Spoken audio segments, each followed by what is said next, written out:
Bentley Continental GT. Now, GT, as I'm sure you know, stands for Grand Tourer.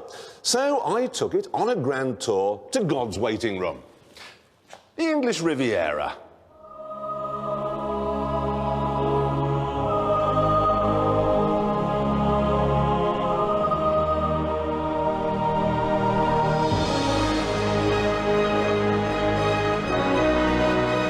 Our actual destination, as you can see on the satellite navigation system here, is Budleigh Salterton. And that's because in the olden days, that's who'd have bought one. Hello, my name's Budleigh Salterton, and I've got a Bentley Continental GT. Well, that's the old-fashioned image of Bentley, but today, things have changed.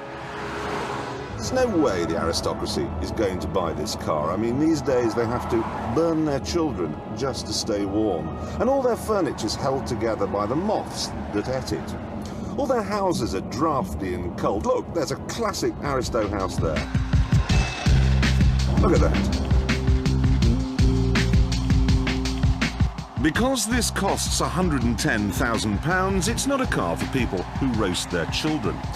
I think it's more for people who like to roast their girlfriends, footballers, people called Gary and Wayne. Presumably that's why this thing has a twin-turbocharged 6-litre W12 engine.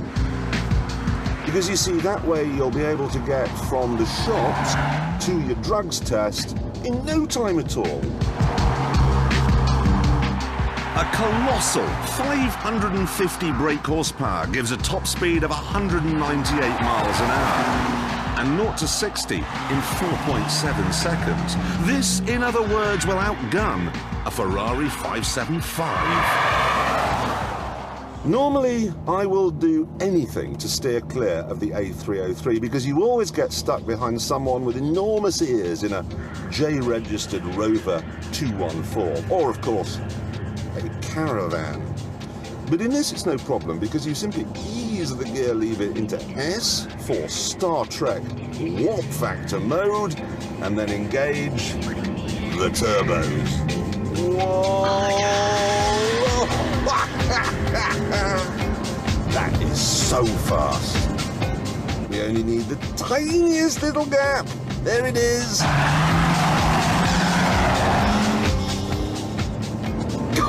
Can't tell you how quick this is.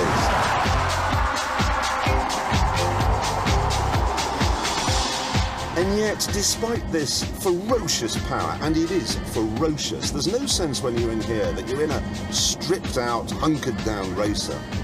It's quiet and it's comfortable. There's wood and there's leather.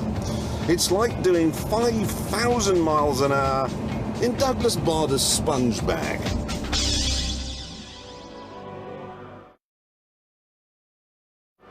It makes you proud to be English, even though the engine does come from Volkswagen, and the floor and the gearbox and most of the fixtures and fittings. Still, because it also has a Volkswagen four-wheel drive system, this big old bruiser does have tenacious grip. Useful on the winding lanes of Devon. It's extraordinary for a car that weighs the same as a Range Rover. It really does feel live and alive.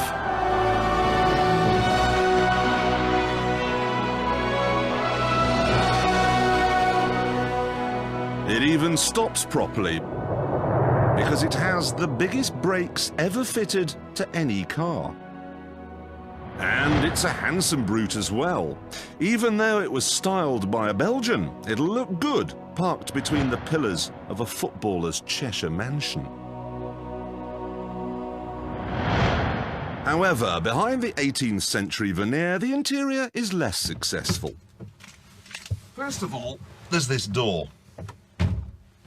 You have to be a meat machine to close it properly. That's got it. And then, if you are a meat machine, you'll find it just a little bit cramped in here, chiefly because of these armrests. They force you to drive along like you've got some kind of sports injury.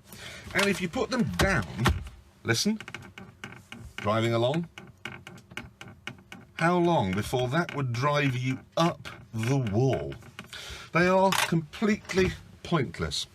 Speaking of which, this button here allows you to adjust the hardness of the suspension, like so. Why do you need that? Why would you want to make your Bentley more uncomfortable? It really is as useful as a snooze button on a smoke alarm. But a slight sense of claustrophobia and the odd silly button are nothing compared to the Continental's biggest problem. It's Big Brother. The old four-door Renage is a symphony of pomp and circumstance, hope and glory, absolute power corrupting. Absolutely.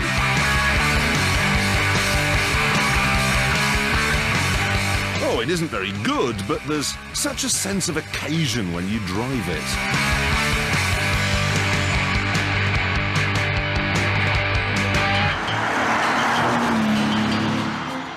This is the other way round. Brilliant, sensationally fast, handles beautifully, and it'll almost certainly be reliable. But it leaves you feeling just a little bit cold. It's a bit like Budleigh Salterton, actually. On the face of it, you'd like to live here. It sounds good, a small town on the coast of Devon. You'd like a piece of that action. But actually, there isn't any action. In a recent survey, Budleigh Salterton was named as Britain's most overpriced, dreary place. Everything is here, except the sparkle. And that is what the Bentley's missing, the sparkle, the X factor that turns a really good car, which it is, into a great one, which it isn't. It's a bit harsh, Jeremy. No. Yes, you're right, it was harsh. But the thing is, it was cruel but fair, because when you drive the Phantom, which BMW made, they've captured the essence of Rolls-Royce with that car. When you drive this, it is brilliant, make no mistake, but it does feel like a big Volkswagen. All right, but it isn't actually putting anybody off. And here's a problem. They can make 3,500 of these a year, that's all. They already have 3,500 orders for next year just from America. I know.